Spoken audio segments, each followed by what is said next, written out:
Muito bom dia, seja bem-vindo ao nosso Reflexão e Vida desta sexta-feira. Estamos aqui para mais uma vez compartilhar a poderosa e preciosa Palavra de Deus. Essa palavra que é viva e eficaz e mais cortante do que qualquer espada de dois gumes, capaz de penetrar a divisão entre alma e espírito, juntas e medulas, e discernir os pensamentos e intenções do coração. Nosso programa vai ao ar de segunda a sexta-feira, 6h30 da manhã, trazendo sempre uma mensagem de fé e esperança para o nosso coração.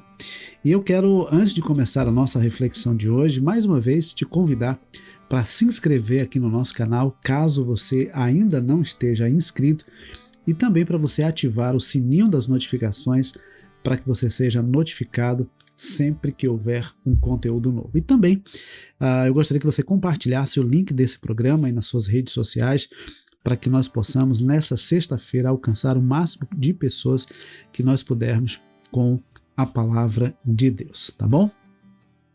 Dados então os nossos avisos, nós vamos para a nossa reflexão de hoje, que está em Mateus capítulo 20, versículos 17 em diante. Mateus capítulo 20, a partir do versículo 17, que diz assim: Estando Jesus para subir a Jerusalém, chamou os 12 discípulos para um lado e no caminho lhes disse: Eis que subimos para Jerusalém, e o Filho do Homem será entregue aos principais sacerdotes e aos escribas.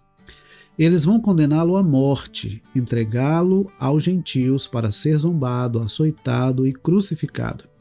Mas ao terceiro dia ressuscitará. Então se aproximou de Jesus a mulher de Zebedeu com seus filhos e, adorando-o, pediu-lhe um favor. Jesus lhe perguntou: O que você quer? Ela respondeu: Mande que no seu reino estes meus 2 filhos se assentem à sua direita e o outro à sua esquerda. Mas Jesus disse: Vocês não sabem o que estão pedindo. Será que podem beber o cálice que eu estou para beber? E eles responderam: Podemos. Então Jesus lhes disse: Vocês beberão meu cálice.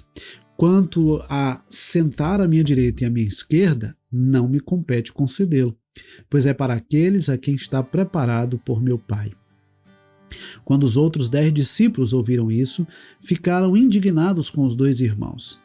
Então, Jesus, chamando-os para junto de si, disse: Vocês sabem que os governadores dos povos os dominam e que os maiorais exercem autoridade sobre eles. Mas entre vocês não será assim. Pelo contrário, quem quiser tornar-se grande entre vocês, que se coloque a serviço dos outros. E quem quiser ser o primeiro entre vocês, que seja servo de vocês, tal como o Filho do Homem, que não veio para ser servido, mas para servir e dar a sua vida em resgate de muitos. Interessante, queridos, esse texto que nós acabamos de ler, porque ele nos mostra o verdadeiro sentido da vida, não é?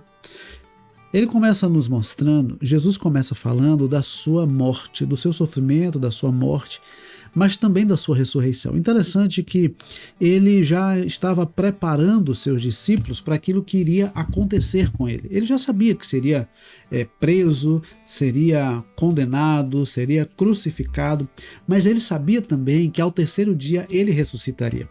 E essa mensagem, veja, os discípulos depois ficaram com medo. Depois que Jesus foi crucificado, eles ficaram com medo, ficaram trancados, porque eles ficaram inseguros diante do fato de seu mestre ter sido crucificado.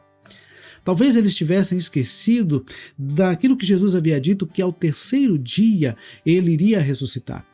O mais importante, o mais glorioso de tudo isso é que antes mesmo que tudo acontecesse, Jesus já sabia do que iria acontecer e já havia avisado aos seus discípulos. Só que, às vezes, diante das lutas, diante daquele momento de dificuldade, parece que nós esquecemos das promessas que nos foram feitas. Parece que no momento de dor, no momento de dificuldade, no momento de tribulação, nós esquecemos da mensagem de esperança que nos foi apresentada. Jesus avisou para os discípulos que ele iria sim ser crucificado, seria condenado e seria crucificado, mas ele também havia dito aos discípulos que ele ressuscitaria ao terceiro dia. Diante dos momentos difíceis que nós enfrentamos, nós devemos ter sempre em mente aquilo que pode nos dar esperança. O profeta Jeremias, escrevendo em Lamentações, no capítulo 3, ele diz: eu quero trazer à memória aquilo que me pode dar esperança. A ideia é que ocupemos a nossa mente e o nosso coração com aquilo que nos traz esperança, com aquilo que alimenta a nossa esperança. Se nós olharmos para situações adversas, nós desanimaremos.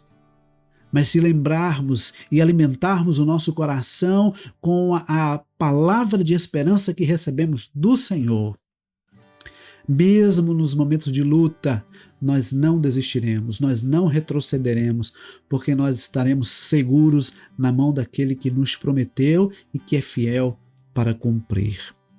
Mas outra coisa que nós percebemos é a atitude da mãe de Tiago e João, a mulher de Zebedeu, conforme o texto nos mostra, a mãe de Tiago e João. Ela vai até Jesus para fazer um pedido, e é interessante que no versículo 20 diz que ela se aproximou de Jesus com seus filhos, adorou e lhe pediu um favor. E quando Jesus pergunta o que ela queria, ela então expressa para ele o desejo de que no reino dos céus Jesus ordenasse que um de seus filhos sentasse à direita e o outro à sua esquerda. Uma coisa que me chama a atenção nesse texto é o fato de ele dizer que aquela mulher se aproximou e adorou, mas depois fez esse pedido. Deus conhece as intenções do nosso coração. E não adianta apresentarmos uma adoração com interesses pessoais.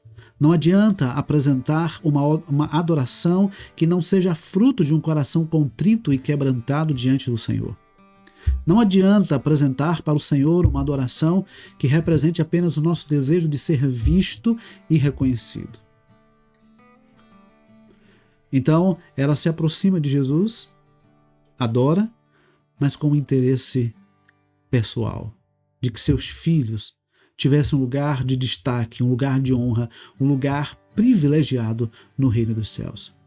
E Jesus então disse para ela o seguinte: olha, vocês não sabem o que vocês estão pedindo. Por acaso vocês poderiam beber do cálice que eu vou beber, do cálice que está preparado para mim?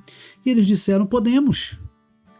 Jesus então disse para eles o seguinte: olha, vocês podem até beber do cálice que me está reservado, mas eu não posso dizer para vocês que vou colocá-los um à direita e outro à esquerda, porque isso compete ao meu Pai. Olha, querido, uma das coisas que a gente percebe nesse texto é de que às vezes as pessoas parecem ser insensíveis ao nosso sofrimento. Jesus havia anunciado que passaria por todo aquele sofrimento, pela sua prisão, pela sua condenação, pela sua crucificação. E aquela mulher, ela se aproxima de Jesus pedindo um lugar de destaque, um lugar de honra, um lugar privilegiado para os seus filhos.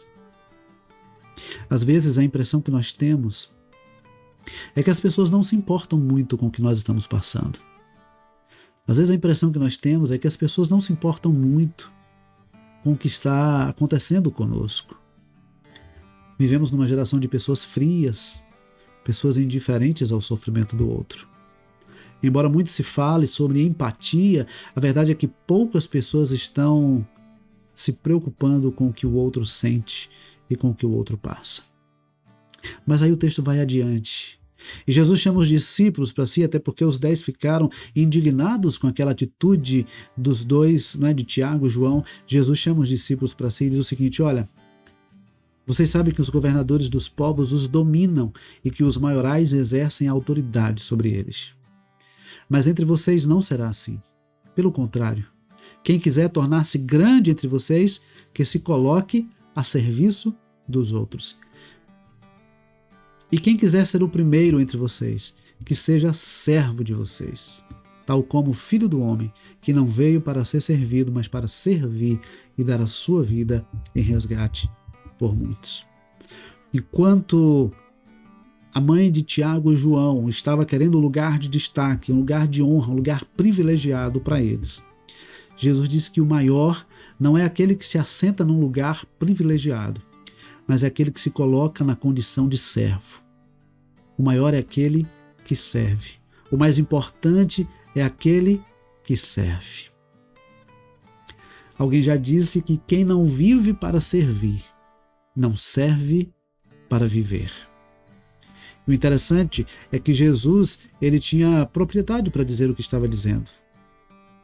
Ele diz: quem quiser ser o primeiro entre vocês, que seja servo de vocês, tal como o Filho do Homem, que não veio para ser servido, mas para servir e dar a sua vida em resgate por muitos. Ele se apresenta como aquele que veio servir e, principalmente, como aquele que veio entregar a sua vida em resgate de outros. Jesus não apenas veio servir, mas veio entregar a sua vida, morrendo por nós, para que nós pudéssemos ser resgatados das trevas e reconciliados com Deus. Se o próprio Jesus, sendo Filho de Deus, se colocou na condição de servo, se o próprio Jesus, o Filho de Deus, ele veio para servir e não para ser servido, quem somos nós para querer lugar de honra, lugar de destaque, lugar privilegiado? Que nós possamos, nessa manhã de sexta-feira, aproveitando que estamos encerrando mais uma semana, nós possamos refletir sobre o tipo de vida que nós temos vivido, a maneira como nós temos agido. Há pessoas que agem arrogantemente, há pessoas que agem presunçosamente. E Deus conhece o coração. E o que Deus deseja esperar, o que Deus deseja ver e receber de nós, é um coração contrito e quebrantado diante dele. Que Deus nos abençoe e que nós sejamos servos, servos fiéis do Senhor, que servem ao Senhor e servem aos servos do Senhor. Vamos orar? Pai querido, muito obrigado, porque o Senhor bondosamente decidiu se entregar por nós, para que nós pudéssemos ser alcançados, resgatados e reconciliados com o Senhor. Obrigado a Deus pela Tua palavra que nos mostra que Jesus nos deu exemplo de servo e que nós possamos também, assim como diz o apóstolo Paulo, escrevendo aos Filipenses, nos esvaziar de nós mesmos para que possamos assumir a forma de servos e ser obedientes ao Senhor em todas as circunstâncias. Pai, que a Tua bênção permaneça sobre cada pessoa, sobre cada lar. Ó Deus, que o Senhor bondosamente restaure aqueles que estão enfermos, transforme aqueles que estão distantes do Senhor. Ó Deus, que o Senhor reconstrua aqueles que estão quebrados e que o Senhor restaure aqueles que estão distantes do Senhor. Ó Deus, muito obrigado, porque mais uma semana foi vencida. Obrigado porque até aqui o Senhor tem nos ajudado, o Senhor tem cuidado de nós. E tudo que temos e somos vem do Senhor e pertencem ao Senhor. Nós oramos com o nosso coração agradecido ao Senhor, em nome de Jesus. Amém. Que Deus nos abençoe, que Deus nos conceda uma ótima sexta-feira, um ótimo final de semana. E se Deus permitir, na segunda-feira, 6h30 da manhã, nós temos um novo encontro marcado. Mas não esquece de compartilhar o link desse programa para que outras pessoas também sejam abençoadas pela palavra de Deus. Tá bom? Deus abençoe, um forte abraço e até segunda-feira, se Deus quiser.